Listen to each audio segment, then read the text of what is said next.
I've had men stand up at the end of my 45, 50-minute presentation, and one bloke said to me, I have been seeing psychologists and psychiatrists for 8 years. 8 years. Yep. And he said, I just learnt more in the last 45 minutes about how to help myself than I have from any of them. That's frightening. Yep. That is frightening. This was a man who had serious PTSD and grief and a whole bunch of stuff in the bucket. What these experts are doing is clearly working for some people, but it is not working for a lot of our men.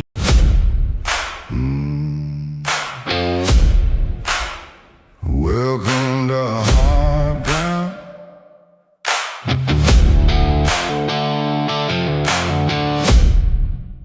Welcome to hard ground. Go get good day. Okay. So, have you heard about Go Grain? They are so cool. Go Grain. Guys, Go Grain, if you haven't heard about it, if you don't know what it is, and you handle grain in any way, shape or form, get onto it. Have a look at it straight away. They are champions because they've decided to sponsor us, but I use it every day. And Steph just likes to dance about it. Okay. You know what the best thing is? Ladies. All the ladies. Say it with me. Never wash a booklet again. So, each to their own. However they want to, display this. Look, I'm just saying it rocks because no longer do you have little pieces of paper lying around on your bench with numbers on them that you're supposed to keep and you're never supposed to let it go and you're supposed to file it away in some important place of never, never, never. And then your husband will come back to you 3 years later and say, in 2021, did you see that little piece of paper with the little piece of information on the corner that I said to you was really important at the time and I left it on your bench? And I expect you to follow that and file it and keep it safe?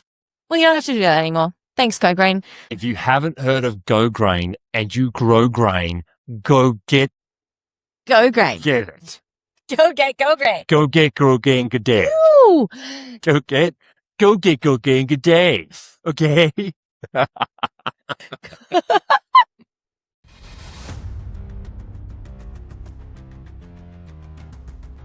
Mary O'Brien has spent years working shoulder to shoulder with rural blokes right across Australia, and she's on a mission to change how we talk about men's mental health in the bush. She's the founder of Are You Bogged Mate, a podcast and platform built around real yarns with real blokes, cutting through the usual approach to mental health that just isn't landing with the people who need it most. Through her travels, her talks, and her Bog Breaks getaways, she's helped farmers and rural communities all over the country open up, laugh, and realise they're not the only ones stuck in the mud. Please welcome to the show, Mary O'Brien.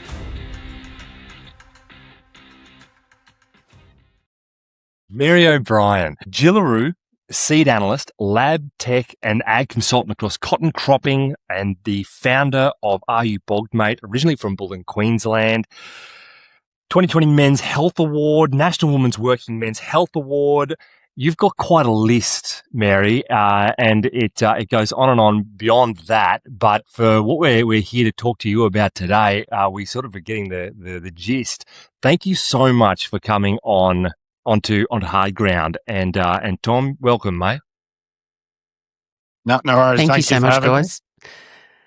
Yeah, appreciate it. Gee, you did dig some stuff out of the archives in that bio. Yeah. Well, no, there's a fair bit there. Honestly, Mary, like you're somebody who like you're about it. Like you do a lot, and I think I don't think you hold back is what we can sort of establish from the kinds of areas that you've been in, and then since your article that you wrote back in 2018, that's really captivated and got the launch of Are You Bogged Mate up and running. It started a storm, like you said previously, and we want to sort of dive into that storm because we believe that it's a storm that needs addressing big time. Yeah, and that's exactly why I wrote that article, is because I could see what was happening. Well, I really didn't have any idea what was going on until we lost 2 men in my region within 3 weeks in December 2017. And so then I started to do some research and look into, and when I found the numbers, it just blew my mind that, 76% of the suicides in Australia are men, and that rural men are twice as likely to take their life as metropolitan blokes and 5 times more likely to take their life than metropolitan women. I had no idea. And so, yeah, I do make noise about things that I believe in. And so I just wrote that article and just went, well, that's what I think. And, it blew up. It blew up. I really never expected it to do that. And I, never set out to create anything. And if 10 years ago someone said you'd be working in mental health, I would have laughed because that was just not on my bingo card at all. And Tom, welcome. And just for our listeners who don't know who you are, can you give us just a small introduction of, how you know Mary and a little bit about what you do as well? So I'm 31 years old, Euroa, which is northeast Victoria. I'm a shearer and sheep farmer.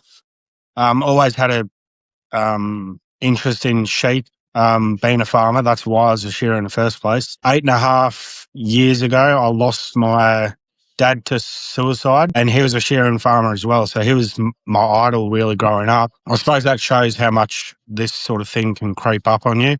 Dad was a pretty tough bloke, and that unravelled him. As farmers do, they go through drought and all that, and just everything really. In life in general, it can get pretty tough. So I was sort of in a bit of a spot. So I heard about Mary doing Are You Bogged Mate and got on board of it. And it's been, a great thing for not only me, but a lot of people just connecting with each other. So, thank you so much for coming as well today, Tom, and just being, willing to speak and share part of your story too, because I think that seems to be one of the biggest issues that rural men are facing is just the bravery to speak about it. It's not easy. Yeah, absolutely, mate.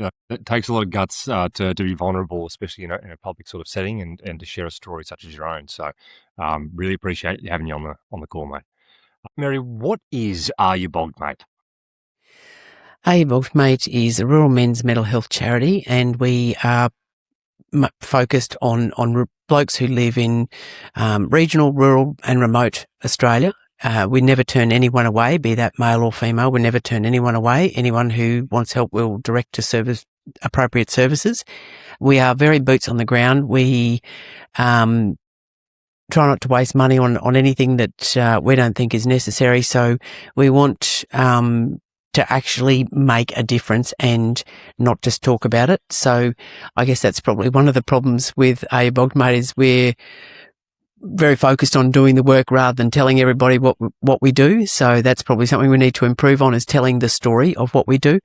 Essentially, we do two main things. One is my speaking engagements around the country. And since writing that article, I've driven well over 500,000 Ks, probably 750,000 Ks around Australia, and been face to face with about 35,000 people. We also run a program called Bog Breaks, which is put on the brakes and take a break. And that's for blokes who are doing a bit tough. Now, whether that is, whatever they're going through in life that they're really struggling, or can't see a way through it, they can apply for that. And we actually get a lot of, ladies, applying for blokes. I think, Tom's sister actually applied for him. So it's, so we take these guys away for a 4-day weekend essentially, and we fly them from everywhere in the country because, and we pay for everything, flights, accommodation, meals, everything, because the last thing we want to do with guys who are doing it tough is to put financial stress on them and make them pay for, flights and things like that. And even though we advertise that we do that, we still get guys when I ring them up to offer them a place at Bog Breaks, they say, "Oh, mate, I can't afford it." It's like, mate, all you've got to do is get to an airport. If you can get to an airport where there's commercial flights, everything from there is covered. That's enormous. It Mary. is. That's enormous. How do you raise the funds for that? So for my speaking engagements, we charge for that. So that's a fee for service that, and again, that's depends on who it is and where it is. Like if we get some small country community that has no funding or nothing or what, we'll often do those for free. It's pretty much a case by case basis. For corporates and councils, any level of government, local, state, federal, we charge them. But that gives us money to run our Bog Breaks. And we've also done in the past, we've sort of cut back at the moment because our funds are limited, so we're putting it into Bog Breaks. But we've previously done events that we call a bogged in event. so bogged in a certain town. So we've done Hell's Gate up in northwest Queensland, and we've done Hebel. We've done Charlton in Victoria. So that's a little town that's probably had a bit of a rough trot. And what we do is we pay for the dinner or whatever. We get a celebrity to go, usually a footballer or someone, famous like that comes along. We put on, face painting or jumping castles for the kids and things like that, just to give that community a bit of a lift. And we make sure that all of the stuff, if possible, is derived in that community. So we'll pay the local P&C or whatever to cook the barbie, or the local footy club and that, so that we're basically pushing money back into that local economy as well. And giving those people something to come along to. There's a movie and face painting for the kids and something like that. So we have done some of those as well. Tom, have you been to like the Bog Breaks, one of the Bog Breaks retreats? Yeah, I have. That was probably nearly bang on 12 months ago now, I think it was. Okay, so just walk us through something like that. So say that I'm a man and I'm like struggling with something. I take up the offer, and I go, what do I expect over like walking into something like Bog Breaks? What does that look like? Well, I think Don't give it all away, Tommy. No, I'll keep it close to my chest. I think the best thing about it is the fact that everyone's going there because they've admitted they've got a bit of issues or illness, not doing so well. So I think the best part about that is you're meeting people, and it's okay to open yourself up. You can be a bit vulnerable, and you can ask the same questions back. Sometimes the hardest thing about not doing so well in my local town, like around my mates and all that, is you don't want to wear someone down by saying you're struggling. So when you go to this Are You Bogged Mate break, everyone's on the same level. Everyone's trying to push each other or lift each other back up. That's the best thing about intention. Yeah, and then we've all exchanged phone numbers and all that afterwards. You have a rough day, I've got over 40 contacts that I could call straight away. Guarantee I'll get answers, and there's someone on the phone to me for however long I need. So that's a really powerful thing. It's about making a network after those 4 days away, and that's what Memphis done. It's one of the things that I think needs to be spoken about a bit more regarding that. There is a struggle. Like, we don't talk about it much, but the struggle is when you're in your own hometown, it's like you've invented a certain person that people expect you to turn up to, and even though that's all up in your own head, to actually present that and go into that with the people in your local community, you feel very trapped inside of that. To be actually able to sort of almost reinvent, or like go, right, okay, I don't know anybody here really, and this isn't my community, and I can just let go, and that's what I'm here to do. That's that intentional space is a game changer. Also, I think what you're talking about too, Tom, I did a chronic pain clinic. I used to suffer really badly with chronic pain. And one of the things that I found the most helpful was other people who also experienced chronic pain got to be my contact people after I came out of the program. And it was incredible just to have the same people to check in with, that they knew what I was going through. I knew what they were going through. And that was a game changer for me, because we were an incredible support for each other, because you don't feel like you're burdening that person. You know, because that's what you've all agreed to do when you've spent that time together. It's something, I think that there's something that's fundamentally missing really inside of a lot of society. I mean, I went through my crap, Tom. I went overseas and I joined up with a group called Warrior Week over there, and I went through, and I'm still part of the accountability group that I'm still riding, shotgun with them. So we do calls back and forth. So I've got a lot of mates over in the States. And that's because I didn't I was struggling to find a place where men would hold space for other men inside of their shit. Really. And that is something that I don't think I don't know if you could communicate that well enough, that's something that's extremely important. I think it's one of the foundational pieces to just how to help somebody out of the pit that we often find ourselves in. Would that be fair to say, Mary? That's exactly why I've designed Bog Breaks the way it is to create that safe space, to create that place where men do feel comfortable. Because, society and everyone keeps saying, oh, men don't do this and men don't do that and men don't open up. Well, they bloody well will when you give them the right place and the right person. Men will communicate, but when they get that safe place and that brotherhood around them, that's super powerful. And, the guys that we don't give the details of what we do on Bog Breaks. So these men are all very brave to sign up and to agree to come. And they all come in there like little, deers in the headlights going, what have we signed up for? Yeah. And just over the weekend to watch the change in the body language of these men from that first day to the last day, or even to Saturday, to the Friday night even, the change and the communication, where the chairs are placed around the fire pit, like it's just incredible to watch the change. And that's all I've tried to do, because I'm not a professional, I'm not an expert, but I can listen. I understand how these men communicate, which is, I guess the key is that, men and women communicate differently and we need to accommodate that. Rather than telling men they do everything wrong, how about we change the way we communicate with them?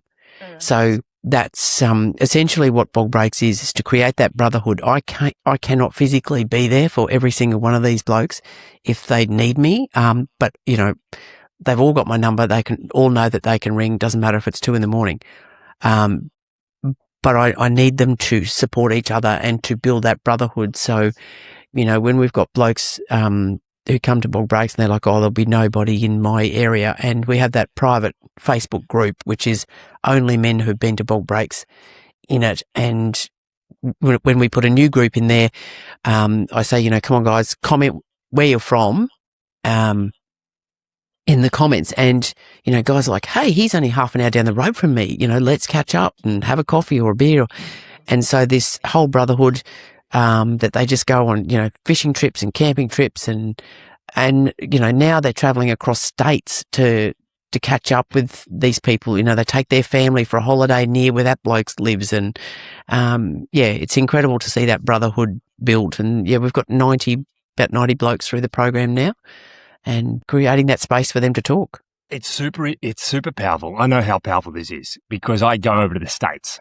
Like I fly across this just to go. Sometimes for only like 3 days. For like 3 days. I'll go up, say good day, all that sort of thing. It's a lot. It's incredible. It's a lot. But the thing is it's like the depth of connection when you've basically gone to the trenches with somebody in that space. It's basically what it's like. Yeah. And Tom, correct me if I'm wrong, mate. But it's basically like you've fought through something side by side with someone, and you've shared something that is very vulnerable and very, it's on another level. And there's a knowing that you get to have, and you call it like the way that you've explained it, Mary, which is a brotherhood. That's exactly what it is. Mm-hmm. It's a brotherhood. And so you're basically like, well, he's my mate. Mate meant, you basically derive from Anzacs, which is, your mate was somebody who stood through you thick and thin, didn't judge you just because where you were at, but rather was beside you because he knows you're going to fly off the rail. You're going to screw up again. Okay, like I had one of my mates, and he just, got a message in the middle of the night. I caught it, and he was, he was off his face and having having a bit of a moment. And for us to all jump on the call and come around him and just have a bit of a laugh and say, because he felt guilty as all sin, but it was like, yeah, okay, you today, me tomorrow. It's all right, and let's keep on.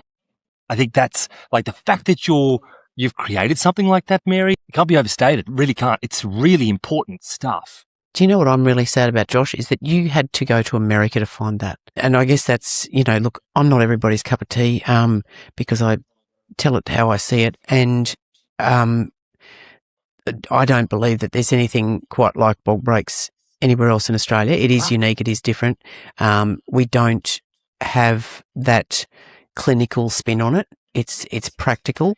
And I don't know, it works. In my head it was going to work, and when we did the first one it worked even better, and it's that pebble effect that I didn't really anticipate would be as big as it is when those men go back to their families, their workplaces and their communities, they then become leaders in their communities. One of the guys said, have I got like a stamped across my forehead, come and talk to me and tell me your dramas? Yeah. Because everywhere he went, blokes would sort of sidle up to him at the footy and say, oh, I heard you went on this Bog Breaks thing. Yeah, I've been doing it pretty tough. And blokes would start opening up and talking to these men who've been to Bog Breaks because they know that they've sort of stepped into that. So that's really powerful. The other thing that's powerful is seeing the different age groups in that.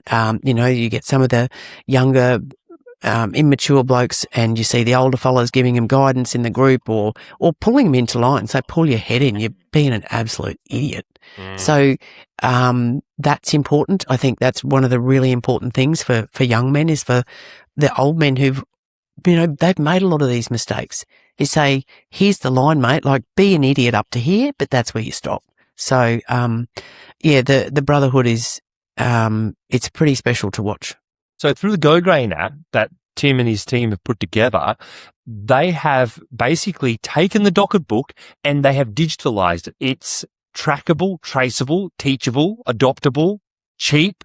Okay. Honestly, for the amount of money that goes out of the farm through the form of grain, everybody on farm knows how to use this very simple, easy to use app, whether it's going from a silo, a ring, a bunker, on a contract to warehouse, whether it's for seed, all these sorts of things. And I would like to just say one for the ladies, that I no longer have to worry about washing these little pretty books.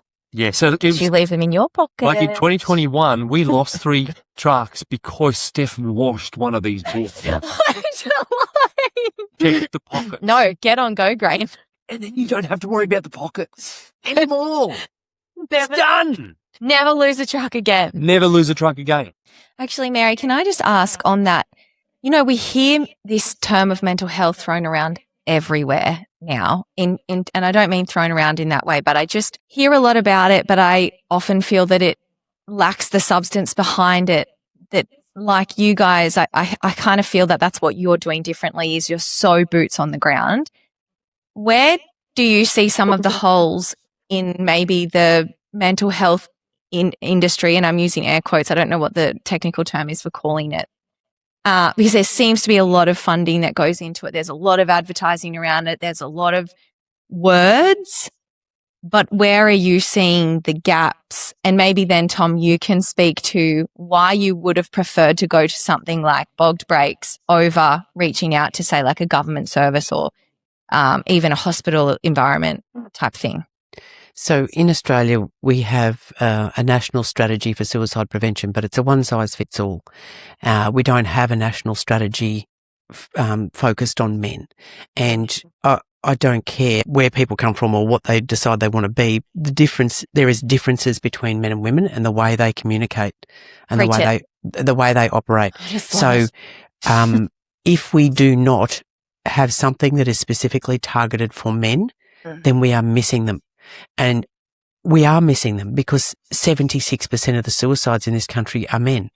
Now, I guarantee you, if that number was reversed and 76% of the suicides in this country were women, there would be a royal commission into it. Yep. We would hear it every second night on the national news. And I don't understand, in this world that is so apparently about equality, why we do not hear about this. I think it's bullshit. So that's why I make noise about this. And like I said, we help women. I've helped women out of domestic violence situations where, we've been in contact with the bloke, and I know that this is not going to be safe for her and the children.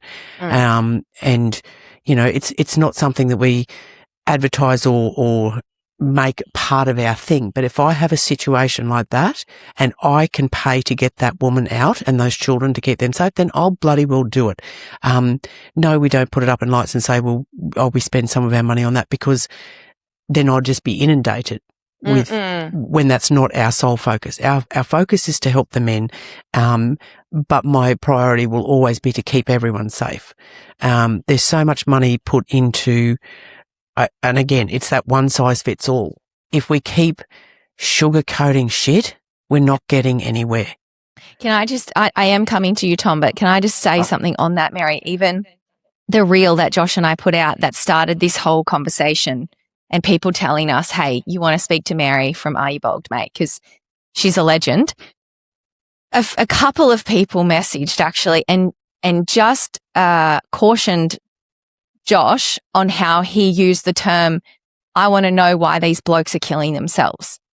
It was very much like, please water it down. Please don't say killing themselves because that might trigger people. And we had a conversation about it and we were like, but that just grooms people not to feel how seriously impactful this problem is.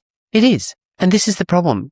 Men are killing themselves, but no one wants to step up and say why. No one wants to step up and say what we're doing about it. We've got to sit around, talk about our feelings and sing Kumbaya, and men are still dying. And I've had, after I wrote that article, I had a call from a clinical psychologist, and I've got a lot of emails and calls from clinical psychologists asking for advice, which is frightening on a bunch of levels. And she said, I've got this bloke and he's got anger issues, and I just can't crack him. I can't get him to cry. I said, why does he need to cry? Maybe he does, maybe he doesn't. Why don't you hang up a punching bag in the corner of your office and let him flog shit out of it? And she was mortified. She's like, what? I said, he's got all this shit inside and he needs to get it out. Let him get it out in the best way for him. Now, that might be sit down and cry. That might be walk 10 Ks. That might be, punch a punching bag. Let him get it out in a manly way. He doesn't have to sit there with the Kleenex weeping for you. Yes. Like, that's not necessarily. Find what works for him, because what she needs when she wants to empty the crap out of her bucket, because I talk about the buckets and the crap that gets dumped in our buckets, but, women tend to need to cry it out to get that shit out of the bucket. Sit down, have a cry, have a coffee, have a wine, whatever you need to do. Cry it out for 2 hours and then you're fine. You're good. And then you're fine. Yeah. Then you're good. So true. And that just scares the crap out of men, because they're like, oh my God, she's crying. What have I done? And it's like, oh, I'm fine. Just let me get the shit out. Yeah. Whereas the bloke might just need to go fishing, or maybe he just needs to ride a motorbike, or maybe, go on a hunting trip or a camping trip or water ski, whatever it is. Maybe it's something that they do quietly by themselves, listen to music, read a book. But you've got to find what that is, because it's different for every person. For me, it's get out in the garden. I spend a lot of money on my garden. Not sure if it's cheaper than therapy or not, but that's my way of getting the crap out of my bucket. And so I think that's important for everyone to find, what is that? Is it sit down and talk to someone? Is it go and see a professional? Is it just sit down with your mate? Is it spend time with your kids? What is it that makes you be able to get rid of that crap out of your bucket? Yeah. And so, Tom, to that, can you just walk us through what you thought when your sister did sign you up for this, and what actually allowed you to say yes rather than being like, no, thank you, I'm not going there? 3 years ago, we actually raised money for Beyond Blue. We did a speed shear in Euroa, and that was, the idea of it. So twice we've done a speed shear. We had a break last year, and then this year we're doing another speed shear. That's going to raise money for Beyond Blue, the Blue Tree Foundation, and Are You Bogged Mate? Because I really believe in what Mary's doing. It's been great. But I suppose the problem with going to see someone who's clinically right and going into a doctor or whatever it is it's just a bit of paper that doesn't mean that person can relate to you at all. So I think that's the best thing about the Are You Bogged Mate, is that, they're people who, you can maybe have a beer with, or, whatever it is, but you can really lay it out on, and they're probably in similar situations, or you can find people in similar situations. So I think that's the best thing about it. You can't just see that someone's certified and think, well, that's going to go fix me, because it's not.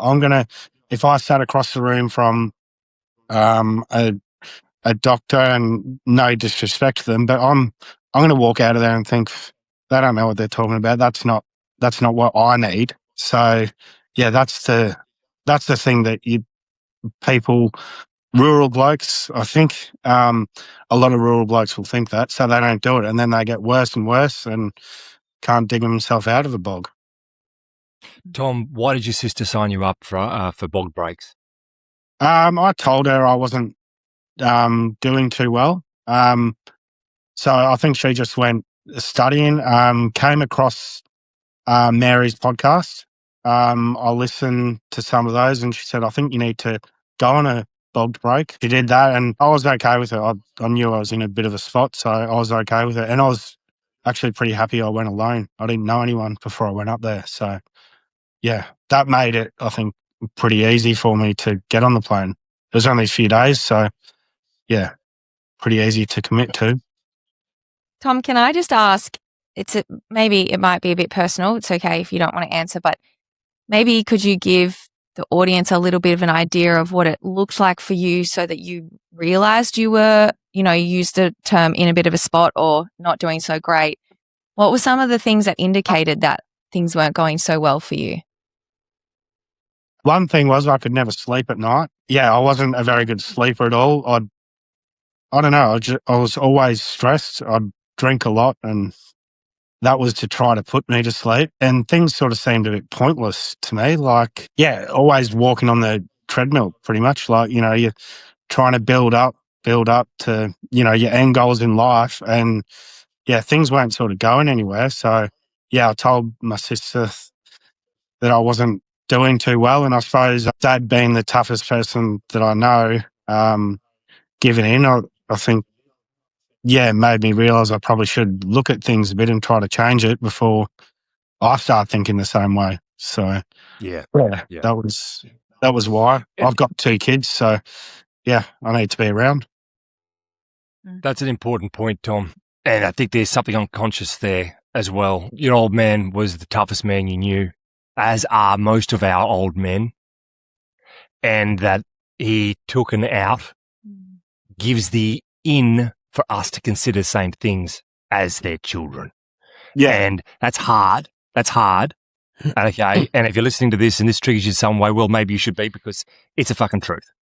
It is the reality that Yes, when you do that, when you consider that, consider what you're actually doing. Like, I know you're in a dark place. Shit, we've all been in them. Okay. But just because I've got plenty of the stories in my backlog regarding this particular thing. Next door neighbours, schoolmates, dads, all that sort of jazz. We had, I think, 4 done in 2 weeks in the area at one point, and young men as well. Young men. Like, this is why this needs to be bloody well spoken about. Mary, when you were talking about, the labeling and things like that, and even when, we're talking about what the Institute for, suicide, whatever that is, like, it's almost like we've become so damn detached from everything. We've become so detached from the conversation. We're too damn scared to approach it now. We find this great language to distance ourselves from it. And even your psychologists and doctorates and things. And it's not a direct attack on the people practicing this. That's really important. It is that there's something not bloody well working and we need to fucking change it. And that's what I'm trying to do, because it isn't working. Look at the numbers. It is not working. It has not changed in quite a long time. And I think this trying to soften it and trying to whitewash it and sugarcoat it, and it's not bloody working. And I remember at the Bog Breaks that Tom came to. So some of the guys who've been to Bog Breaks have seen my presentation before.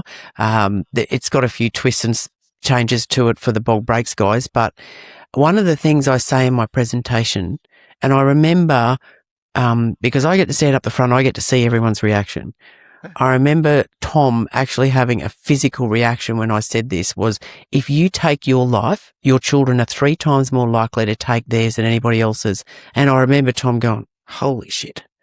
And that was a bit of a light bulb moment for him to, like, I've got, 2 beautiful boys. I've got to get a grip on this. And, I'm just so proud that he took that opportunity to come to Bog Breaks. So proud of him, and to see the growth and the change in him, from the man that he was when he walked into that. There was nothing wrong with him, but he just needed a hand. And we've got to change this. We've got to have stuff that specifically works. We need stuff that works for women. We need stuff that works for teenagers, but we bloody well need stuff that works for men too. And we obviously need a lot more of it. And as Tom said, going and sitting and talking to the doctors and counsellors, like, they're all trained and that's great. But I've had men stand up at the end of my 45, 50-minute presentation, and one bloke said to me, I have been seeing psychologists and psychiatrists for 8 years. 8 years. And he said, I just learnt more in the last 45 minutes about how to help myself than I have from any of them. That's frightening. Yep. That is frightening. This was a man who had serious PTSD and grief and a whole bunch of stuff in the bucket. But what these experts are doing is clearly working for some people, but it is not working for a lot of our men. And I think it's about 65% of men who go to professionals never go back. And all the experts, and they're always asking me, why do they never go back? Well, one of the main things is the way that men and women communicate. So women need eye contact. They need you to look them in the eye because they don't think you're listening otherwise. But for men, it's shoulder to shoulder. So the most effective place to have a conversation with a bloke, and particularly a country bloke, is in a car, in a vehicle, shoulder to shoulder. You'll get a lot more out of them. And teenage boys, that's a brilliant place to communicate with teenage boys, in a vehicle, shoulder to shoulder. So it's not staring them in the eye. Some of the most in-depth conversations I've had with blokes is sitting on the tray of the ute, and he's sitting on one side looking out that way, and I sit on the other side and look the other way. There's no eye contact. And I see a lot of information out there is, if you're going to have this serious conversation with people, make sure you look them in the eye. Well, fucking don't do that to men. Stand shoulder to shoulder would be your best bet. Or start walking, go for a walk with them. Go for a drive, something. But, this whole, I guess the way we're being told to approach this, I don't think it's, it is. It's very feminine way to approach it, and I understand that. This is actually this topic. It just on this male and female thing. I never cop hate on my page. Very, very rarely. We do a lot of comedy. Never get it. The one time that I have been absolutely crucified was when I suggested that instead of Rural Women's Day, or we have Rural Women's Day, and that's great, but why are we not celebrating men? There is no celebratory day for men. There is. Everything. There is. No one's heard of it. Okay, there you go. Because we looked it up too when we had International Men's Day is the 19th of November. Now, okay, well, this is it's not very well advertised. This is the inequality in our society, that society is very busy and to celebrate International Women's Day, but we've actually copped hate on our page about International Men's Day. And it's like, hang on a minute. You're allowed to have International Women's Day, which that's fine. No one says a bad word about that. No. And why should they? It's great. But as soon as you say International Men's Day, we get all these smart ass comments going, every day is International Men's Day. Yeah. It's like, same thing. I got the same thing. Really? And the other thing I wanted to people or suggested was, why do we not celebrate the team that men and women make in rural agriculture? Exactly. The industry is built off the back of husband and wives teams, basically. Of course it is. With the exception of a few, but like that is down to the root. It's families. Yeah. Men and women together, raising their children, running farms and feeding the nation. Yep. So the hatred that came for the male part of that team astounds me, absolutely astounds me. And I think we should be embarrassed and disgusted that as a nation, we are so obsessed with beating our men up. We are. And that's the sad part about it. Why are these men going to speak up? Because they just get beaten up all the time. I mean, just turn on the news and look at the way that, schoolboys are treated. And it's horrific. And something has to change. We've done so much work in agriculture is a great example where, women get the same jobs as men or whatever. It's complete equality in that regard, in so much as if you can physically do the job, then you get the job. Yeah. It's not a competition. But even within the ag industry, there's an award for, the most influential woman in this area. Well, where's the one for the bloke? Yeah. And there isn't one. I think this is incredible because it's really interesting. I don't believe in coincidence, and to me, it's just meant to be that Mary, that you won the 2020 award for men's mental health, and that you're doing this, that you're leading this up. Because See, in agriculture, there was it's a while back now, but there was a influential woman in a certain industry, and they rang me up and said, "You've got to come to this conference." I said, "Well, I'm not going to the conference." And they said, "You've got to come to the conference because you're winning this award." And I said, "What bloody award?" And they said, "Oh, influential woman working in agriculture." And I was like, "Is there one for blokes?" And they said, "No, there's not." I said, "Then I don't want your award. Why isn't an influential person working in agriculture? Christ almighty, join the 20th century. It's like 21st century. Why do we need that anymore?" This stems back to why men are not reaching out for help. If we go back into ancient tribes and we look at the way, men survived, I guess, and protected. So men have been the protectors and the providers. And so, the bloke killed the bear and saved the women and children. And that's fine. That's how it was. We can't complain now that was inequality because that's behind us. I don't want to chase the bear though. Well, I don't want to chase the damn bear either. And I think that's one of Happy for my man to do that for me. Yeah, I think that's one of the great things. I think that's one of the great things about men is that they've always been that protector and provider. And in today's society, I have women who say in my presentations that like, "Oh, we don't need a man who can kill a bear." I'm like, no, you say that, but then come Christmas time, you want calendars of firemen and footballers. No one's asking for a calendar of an IT guy. They're looking for that gladiator. The women are looking for men who are taller than them. Men are looking for women with, boobs and bum because that's their primal thing that they need someone to, they don't even realise why they like bums and boobs. And women don't realise why they want this tall gladiator thing. But that's the reality of it. And, back in primitive times, the man who didn't catch the bear and sat down and cried, well, he got nothing. He was shunned and ostracised. And so I think this is actually built into men's DNA, into their psyche. Like this is, I can't show this weakness. I can't do this. And, women turn around and say, "Oh, we want men to be vulnerable. We want them to open up." But then when they do that, they're like, "Oh, he cries a bit too much." Or, "Oh, I don't like that. It's weak." Well, pick a bloody team. What do you want? Do you want the bear killer or do you want the bloke who sits there and cries? You can't have it both ways. Like, the messaging is very mixed from society in general, I think, to men, and men have lost their way. They've lost their identity. They're frightened to even have opinions. They're frightened to be men. With the whole SAS thing, when that first blew up and, there was news headlines, SAS are toxic, alpha blokes.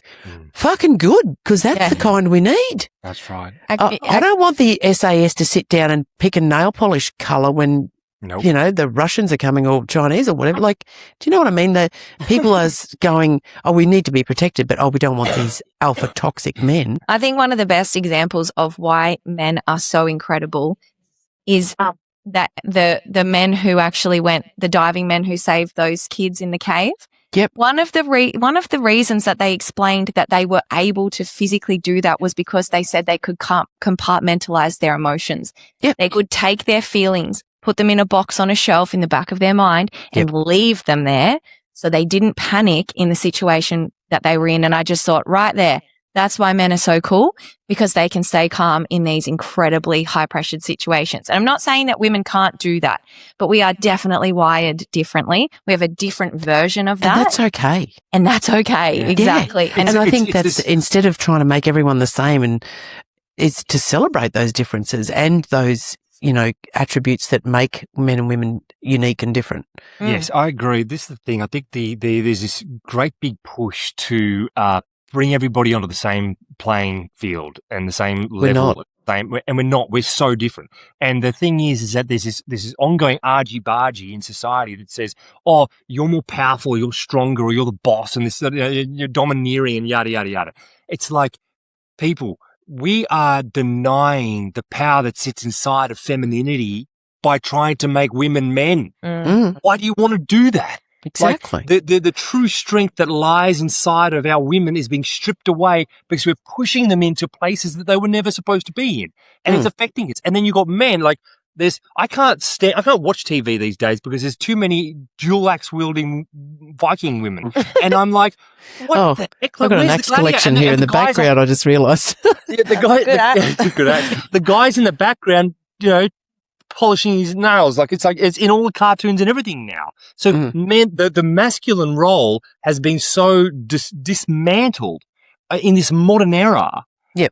It's very difficult to find the archetype of the masculine that has always been around anymore. It's very, very hard to find. And so we sit back and we go, we'll just have another beer. Or we'll sit back and go, well, I can't, we'll just put our head nose to the grind and we'll just keep on doing what we're supposed to be doing because that's what I'm supposed to be doing. To what Tom was saying before, it seemed pointless. That's a reality. Yeah. What are you aspiring to? What's beyond this? What if there's the emptiness at the end of the day's work and you can't come home and go, I know what I am. I know where I belong. I know my value and I know where I'm going, then there's a whole void that sits there.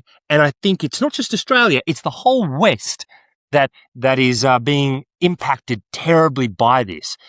And including what you were saying before, Mary, which was our young men up and coming, not having older men and a culture of older men to train them and teach them and to show them the way. Blind leading the blind here. So it's like, why is it that, that we are sort of sitting here looking at men's mental health? And to be honest, your program and what you're doing, Mary O'Brien, is the most impactful that I have stumbled across. Okay, happening in this country. And I'm not blowing smoke up your back end inside of this at all. I'm saying, where's the leadership? Where are the men leading here? This chapter may be over, but the story continues next week on Hard Ground.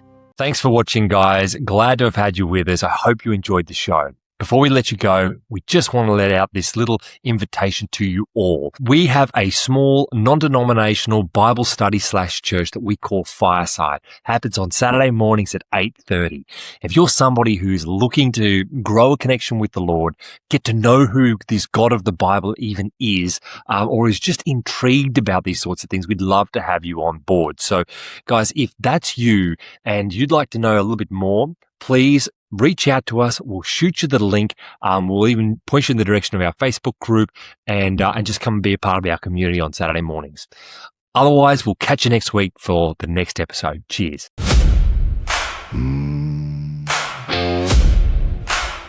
Welcome to Hard Ground.